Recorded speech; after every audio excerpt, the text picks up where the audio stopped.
पिछले 3 दिनों से मैं लगातार अद्विक का फोन मिला रहा था, लेकिन हर बार नॉट रीचेबल सुनकर मेरा दिमाग कुचन होने की आशंका जाहिर कर रहा था। अद्विक मेरा जिगरी दोस्त है। हम दोनों ने साथ साथ इस कंपनी में एज ए इंजीनियर ज्वाइन किया था। आजकल वो इंडिया पाकिस्तान बॉर्डर के पास पहाड़ी इलाके में एक टनल पर काम कर रहा है। उसे यहाँ से गए 2 महीने हो गए हैं और इन 2 महीनों में ऐसा कोई दिन नहीं गया जब उसने मुझसे बात ना की हो। कुछ दिन पहले यार रोहित, जब यहाँ पहाड़ों में प्रोजेक्ट मिला था तो मैं मनी मन बहुत अपसेट था। लग रहा था इस छोटे से पहाड़ी गांव में पता नहीं कैसे मैनेज करूंगा। यहाँ आकर पता चला कितना सुकून, कितना ठहराव है यहाँ की जिंदगी में। अब तो मुझे यहाँ की जिंदगी से प्यार हो गया है। भाई, तेरे लक्षण कुछ सही नहीं लग रहे हैं, बता क्या बात है। रोहित यार, गांव से साइड पर जाते हुए बीच में एक घना जंगल पड़ता है। इसी जंगल के ठीक बाद एक छोटा सा झोपड़ी नुमा मकान है। मैंने एक सुंदर सी लड़की को अक्सर इस मकान की खिड़की पर बैठे हुए देखा है। उसकी नीली गहरी आंखों में कुछ है यार, उसका ख्याल जाता ही नहीं है मेरे मन से। मैं चाहे जहाँ रहूं ऐसा लगता है उसकी आंखें मेरे साथ ही है। कई बार तो मुझे लगता है कि वो मेरे साथ ही है, जैसे कहीं आसपास छिपकर मुझे देख रही हो। अबे बस कर भाई, तू तो शायर हो गया। इतना गहरा प्रेम कि तुझे पत्थरों में भी लड़की दिखाई दे रही है। अद्विक उस लंबे बाल और नीली आंखों वाली लड़की की खूबसूरती पर मोहित हो गया था।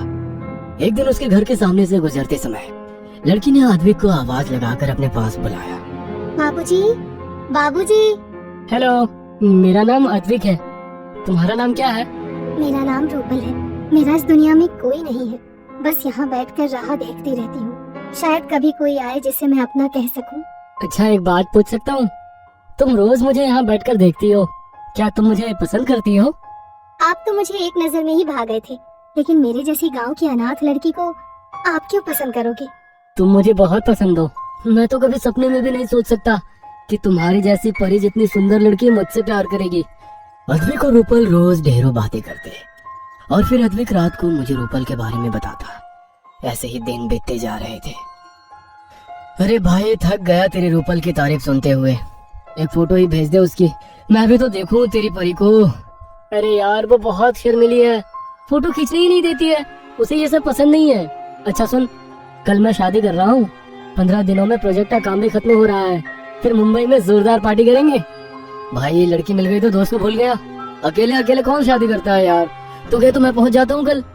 नहीं यार, एक्चुअली वो रूपल है ना, वो चाहती है कि हमारी शादी ऐसे ही हो, एकदम सादगी से। अद्विक ने वादा किया था कि शादी के बाद वो रोहित को वीडियो कॉल करेगा और रूपल से भी मिलवाएगा। पूरा दिन बीत गया था, लेकिन अद्विक का कोई फोन नहीं आया था। रोहित को लगा कि शायद नई नई शादी है, रूपल के साथ बिजी होगा। लेकिन इसी तरह एक के बाद एक दिन बीत गए। ना तो अद्विक का कोई फोन आया, न ही रोहित के किए हुए किसी भी फोन का अद्विक ने कोई जवाब दिया। 3 दिनों के बाद ऑफिस में इंफॉर्मेशन आई कि अद्विक लापता है। ये खबर सुनते ही रोहित के पांव के नीचे से जमीन ही निकल गई थी। जो लड़का अपने नए जीवन की शुरुआत करने के लिए इतना उत्साहित था, अचानक कैसे और कहां गायब हो गया। अगले ही दिन अपने 2 दोस्तों को साथ लेकर रोहित उस गांव में अद्विक को ढूंढने के लिए पहुंच गया था। जिस समय रोहित गांव पहुंचा, दिन ढलने को था। चारों ओर घना कोहरा दिखाई पड़ रहा था। अद्विक ने बताया था कि साइड से गांव जाते समय जंगल के किनारे ही उस लड़की का घर था। इसलिए रोहित सबसे पहले रूपल से मिलने के लिए जंगल की ओर बढ़ गया। जैसे जैसे वो तीनों जंगल में आगे बढ़ रहे थे, ना जाने क्यों बढ़ते अंधेरे के साथ एक अजीब सा खौफ उनके मन में फैलता जा रहा था। दिन ढलने के बाद गांव का कोई भी आदमी उस जंगल में दिखाई नहीं पड़ रहा था। रोहित, कैसी डरावनी जगह है भाई ये। ना आदम ना परिंदा, दूर दूर तक बस बर्फ और कोहरा दिखाई दे रहा है। हाँ, जिस लड़की और घर के बारे में तू बता रहा था, उसका तो यहाँ नामो निशान भी नहीं है। तो खुद सोच, ऐसे सुनसान जंगल में कौन लड़की अकेली रहेगी। वही तो मैं भी सोच रहा हूँ यार। आखिर 3 दिनों में वो लड़की कहाँ गायब हो गई, और हमारा अद्विक भी। वे बातें करते हुए आगे बढ़ रहे थे कि तभी नीलेश ने टॉर्च की रोशनी में किसी लड़की को भागकर पेड़ के पीछे छिपते हुए देख लिया। वहाँ कोई है भाई? पायल की आवाज तो मैंने भी सुनी है, लेकिन इतनी रात गए सुनसान जंगल में लड़की कैसे आ गई? भाई, कोई चुड़ैल तो नहीं है? तू बकवास बंद कर। तीनों लड़की के पास पहुंच जाते हैं। ओढ़नी से अपना चेहरा छुपाए हुए वो तीनों को देखकर झट से पीछे घूम गई। कौन हो तुम? यहाँ क्या कर रही हो? वो मेरी बकरी जंगल में गुम हो गई है, उसी को ढूंढने आई थी। आप लोग कौन हैं? अच्छा, इसी गांव में एक इंजीनियर रहने आया था, उसे जानती हो? हाँ, वो तो बड़े ही भले आदमी हैं। अच्छा, उसकी एक लड़की के साथ दोस्ती थी। तुम जानती हो वो लड़की कौन थी? यही जंगल के पास उसका घर है। क्या कहा? जंगल में लड़की का घर? जंगल में लड़कियां नहीं, चुड़ैल रहती हैं। उनकी किसी के साथ दोस्ती नहीं थी। गांव में लोग कहते हैं वो किसी चुड़ैल के चक्कर में फंस गए थे।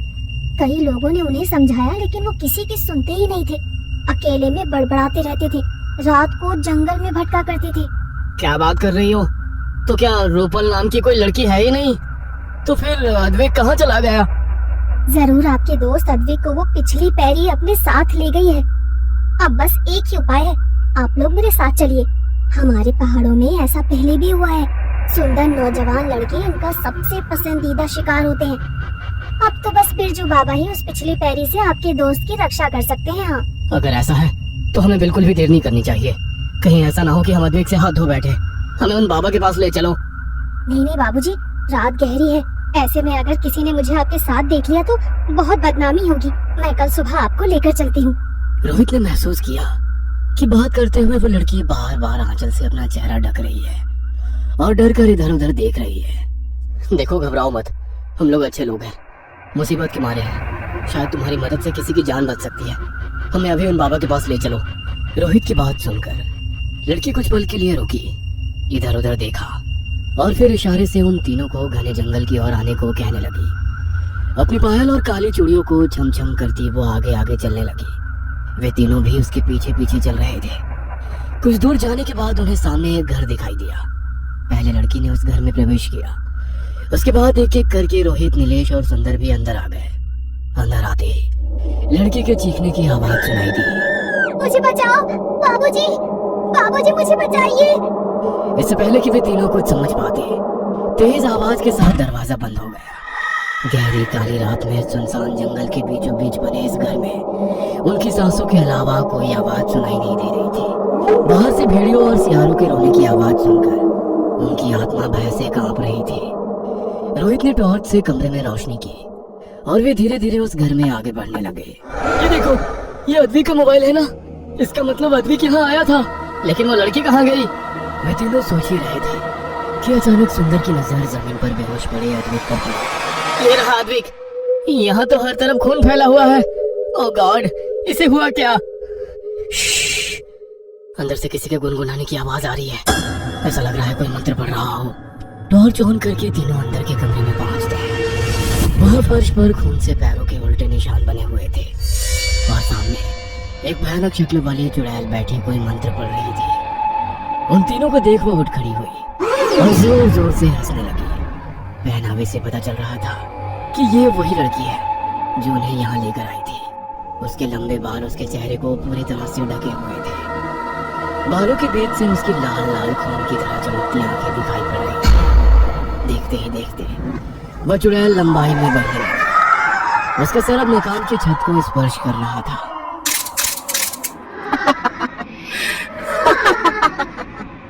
कभी उल्टे पैर देखे हैं? मरने से पहले देख लो कि कैसी होती है पिछली पैर। बड़े बेवकूफ होते हो तुम शहर वाले। जरा सी सुंदर लड़की देखी नहीं कि आ गए उसके बहकावे में। आज अमावस्या की रात है। तुम चारों की बलि देकर तुम्हारा खून पीऊंगी मैं।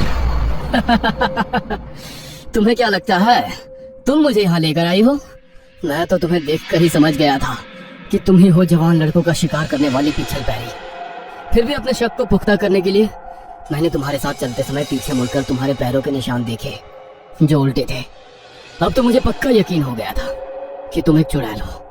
अद्वैत के गायब होने के बाद मैं लगातार उसका फोन मिलाता रहा, लेकिन उसने फोन नहीं उठाया। फिर मैंने अपने प्रोजेक्ट हेड को फोन करके सारी बातें विस्तार से बताई। उन्होंने गांव में पूछताछ कराई तो पता चला यहाँ रूपल नाम की कोई लड़की है ही नहीं। और अद्वैत को अक्सर अकेले में कई लोगों ने हंसते बातें करते भी देखा था। जिस मकान की अद्वैत बात करता था असल में वहाँ कुछ था ही नहीं। वो तो तुम्हारा रचा हुआ भ्रम जाल था। गांव के लोगों ने उसे समझाया भी, लेकिन वो तुम्हारे सम्मोहन में था। उसे रूपल के अलावा कुछ दिखाई नहीं दे रहा था। गांव के लोगों ने बताया कि यहाँ सैकड़ों सालों से पिछल पैरी घूम रही है जो ऐसे ही नौजवानों का अमावस्या को शिकार करती है। पिछल पैरी रोहित की बात सुनकर बहुत गुस्से में आ गई थी। गुस्से में वो जोर जोर से चीखने लगी और अपनी 3 फीट लंबी जीप को हवा में लहराने लगी। देखते ही देखते कमरे में एक सी शक्ल सूरत को 4-5 चुड़ैल दिखाई देने लगी। बिजली की तेजी से वो रोहित के शरीर के हर बाहर निकल गए। अचानक ही पिछल पैरी सुंदर को घसीटकर दूसरे कमरे में ले जाने लगती है और बाकी की चुड़ैलें वहां खड़ी होकर जोर जोर से हंसने लगती हैं।